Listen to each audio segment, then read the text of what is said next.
Hello, hi friend, আপনারা কেমন আছেন? ভালো আছেন? ইনশাল্লাহ আমিও ভালো আছি।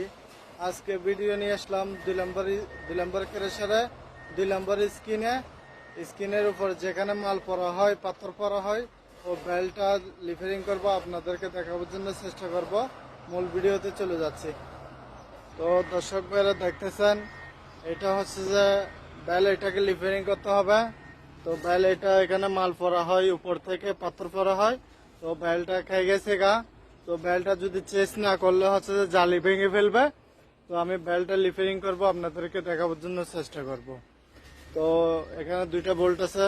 বোল্ট এগুলো কোলা জেলে খুলতে হবে, কোলা না জেলে কাটিং করতে হবে। তো এখন আমি যে সামান নিয়ে আসবো, তো আমি বেল চেঞ্জ করার জন্য সামান নেব, ফ্রান্স নেব, সুরাক করার জন্য চাকু নেব, তারপরে বোল্টগুলো 24 চাবি নেব, তারপর হচ্ছে যে 24 একটা গুটি নিতে হবে। 24 বড় গুটি নিছি। তারপরে একটা হাতুড়া লাগবে। বাস বেল চেঞ্জ করবো, এগুলাই চলবে সামান। তো চাবি পানা, তারপর গ্যাস বাতি একখান্দি করছি। তারপর সাবালত করে নিয়ে যেতে হবে যেখানে কাজ করবো সেখানে। তো দেখতেছেন 2টা নাট বল নিছি, তারপরে সামান